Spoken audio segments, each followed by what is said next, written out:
I got diagnosed with autism at the age of 24 and it completely changed my life. If you've never seen my face before, hi, I'm Mai. I'm a musician, songwriter, and content creator, and recently I discovered that I have autism. If you see me looking a lot over there, it's because I have my notes and I'm looking at them. I had no idea what autism was and essentially thought that only kids had it until my parents suspected that I was autistic after my cousin was diagnosed with it at the age of 21. My parents had me evaluated once I was 4 years old because I walked on my tiptoes and I didn't learn how to jump until I was like 5. And I had all these like weird sensory sensitivities that my parents just couldn't explain. They were told after our evaluation that I was just an overly sensitive child, just emotional, but nothing else. Autism just wasn't a common diagnosis for women at the time. It was mainly just for like men, unless women were being like disruptive in school. Growing up, my entire childhood, I was kind of just made to believe that I was overly dramatic and way too sensitive. And for most of my life, I just got away with it. I wasn't antisocial as a kid, but I had moments where I was. I had times where the world around me just felt like it was like way too much and the walls were just like closing in and I needed my alone time. Like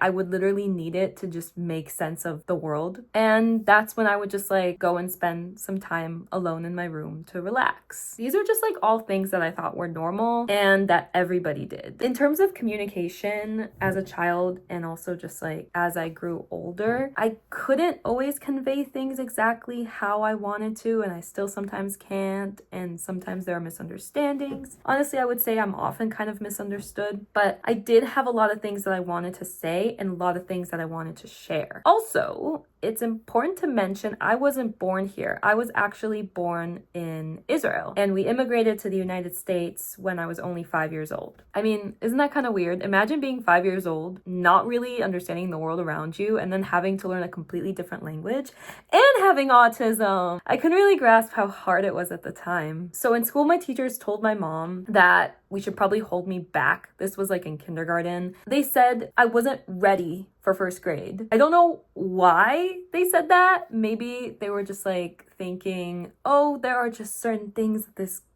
child doesn't understand how to do that her peers do understand. I feel like that was a really big hint because my sister was not told any of these things growing up and she doesn't have autism. I'm not gonna say too much about my childhood, but because I don't remember really too much of it, but I remember that I didn't have too many friends. I always had like 1 or 2 friends and that was like enough for me. I always had like a small group of friends and I'm pretty sure most of my friends are either autistic or neurodivergent or somewhere on that spectrum. I didn't know what masking was until I learned what autism really was last year. Masking is essentially when a person with autism hides their autistic traits in order to appear quote unquote normal and blend into society. In my case, I tend to stim, sit in weird positions, move a lot. I mean, if you see me, I move a lot. I keep moving. This is a stim. Like if I do this a lot, touching my hair, things like that, that's a stim. Sitting in weird positions, not really making eye contact is another one, or small talk. I hate small talk. I don't really see the purpose for it. It's kind of awkward, but if I'm in a public place, for example, me masking would be an example of me engaging in something like small talk or sitting up straight or making eye contact. These are all things that I normally don't do because of my autism and have learned to do in order to kind of blend into society. Masking is actually a big reason why my autism wasn't something that we discovered or really noticed. Like nobody suspected this until I was kind of an adult and struggled to hold a job.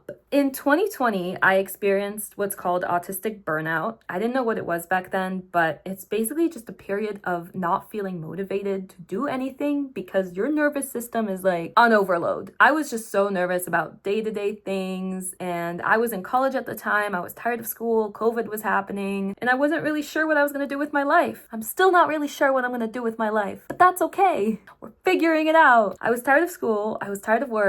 I hated physics. I majored in physics at first in college, and my A's started slipping into B's, and I wasn't having that. My GPA, my 4.0 wasn't gonna drop. So I decided to change my major to music. I did mention in the beginning I'm also a musician. College just became a lot easier. My workload became easier. My symptoms of burnout got better, like different symptoms of anxiety, feeling tired, like brain fog and different things that I would experience. A lot of it was just feeling really, really tired all the time. Like I had like minimal to low energy because I feel like in college, you're constantly like socialized. You're constantly around people. You're going to classes. You're constantly having to figure stuff out. Where your classes are, where your friends are, where the dorm is. Like it's just so much brain power that I just didn't have. And eventually in general, as I mentioned before, I had a really hard time holding a job. I still do. Conventional 9-to-5 jobs, that's just not my thing. I get really burned out from those because it's just like you're around people all the time and you don't get a second to relax. It drove my parents nuts. Like they were just not understanding why I couldn't hold a job to save my life. The cycle would be I would apply to a few jobs, work there for around a month, quit because I would get burned out, and the cycle would just keep repeating itself. My last job I quit because of anxiety. We're not going to get into that. I decided to work from home, and that honestly is a really good decision for me, and that's what I've been doing. I've been tutoring and working from home. I would watch videos on jobs for autistic people, and that was one of them. It really, really helped me feel like there was stuff that I could do, because eventually working somewhere just became a little bit overwhelming for me. So anyway, I think that's around the time when my parents suspected I could have autism or something is going on here, because their daughter is very different from everybody they know. Okay, so finally, the part that you guys are probably the most interested in, what led me into seeking an autism diagnosis? Actually, it was my mom. As I mentioned earlier, my cousin got her diagnosis when she dropped out of high school, and my mom started to kind of see similarities between her and me. Now, my cousin, her autism is very different from mine. We both have low support needs, but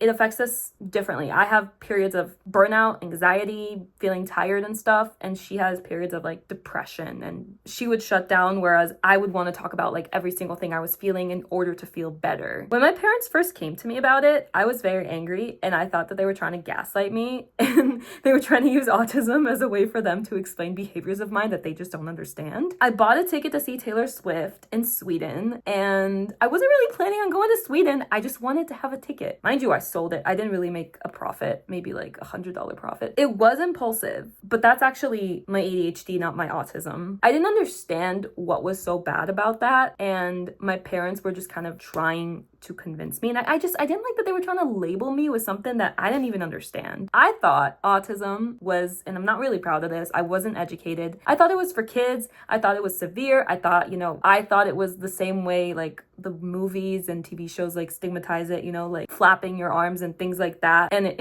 impacts your way of speaking and movement. I didn't know it was a spectrum. I felt hurt, like these are things that I thought everybody did. So I was like, what? And I remember my parents coming to me being like, Mai, do you think that you could be like high functioning? I'm like, high functioning what, Mom? High functioning what? Like, I don't understand what you're talking about. I got so mad. Like, they didn't bring it up to me again. And then maybe a year later, my mom came to me with it because I know my cousin was like getting her meds changed or something like that. And my mom was talking with my aunt about it, and I think she somehow was trying to find another way to bring it up to me because I was going through another loop of finding jobs, quitting jobs. My mom and I were watching a show, and I'm actually really glad that she brought this up again because it basically changed my life. She brought it up somehow, I don't remember exactly how, and I told her, Mom, fine, I will get tested just so I can prove to you that I am not autistic, which is kind of funny because it's kind of an autistic thing to say. And she told me, Mai, I'm doing this because I want to help you, because I want to help you discover yourself and move out eventually. I fought her on that, and I was basically like, Mom, I don't think I need help. What are you saying? Like, stop talking about this. I just dismissed it, pushed it down. And she was like, okay, fine, I won't talk about it anymore. We continued watching the show, and I remember just getting this like urge to look up high masking autistic on my phone. And I'm like, okay, fine, I'll look it up. Let's prove my mom wrong. I look it up on my phone, and I find this article that's written by somebody who's autistic like me. Every single thing that he started to describe, whether it was just like sensory things, washing the dishes, how that feels, how this feels, the smell of wet rain. I started to feel seen. Like all of a sudden I felt relieved. I can't even explain like how much relief I felt. As soon as I read that article, I felt like I finally understand myself. I'm not just like overly dramatic. I'm not too sensitive. I'm autistic. It's how my brain is. And I just felt really validated by that article. And I remember turning to my mom and being like, okay, mom, maybe I could be. And that started the journey of watching lots of videos to help me understand what autism was. Autism became a special interest and I just became so obsessed with it. I just needed to know what was autism and I needed to receive that diagnosis. Like nothing was gonna stop me. So it took me 2 tries to actually get my official diagnosis of autism. I saw 2 people. The first one missed it and diagnosed me with just ADHD and generalized anxiety disorder and social anxiety disorder and all those things.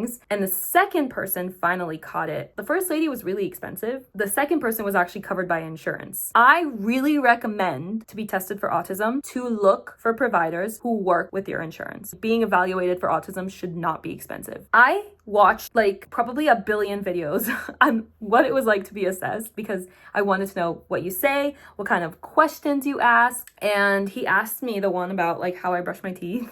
And I did this. I knew the answer because no, you brush your teeth like this, right? You hold the toothbrush. But autistic people think about the motion. They don't think about the big picture. I told him my life story from the beginning, my experiences as a child, my struggles moving here from Israel. And I literally just told him like everything. And at the end, I told him, hey, look, I'm an impatient girly. I'm really curious. Can you give me something? Like, I'm not gonna wait another week for you to write this report. And he was so nice about it. And he told me, I'm pretty sure autism, level 1, low support needs, general anxiety disorder, and ADHD. And I told him, I feel like you hit the nail right on the head. I'm so happy. I just kept saying like, thank you for seeing my autism. Thank you for recognizing it. And he also explained to me that the first provider who tested me for autism used like the wrong test for autism. She tested me using like children's tests, which makes sense. She basically said I was too empathetic to be autistic, but I have some autistic symptoms. And the thing about that, which I really want to drive home in this video, autistic people can have empathy. I can't stop it sometimes. It's okay. Emotions are great and it's really important to feel them. So along my journey of seeking my formal diagnosis, I began posting autism content on social media, on TikTok and Instagram, and finally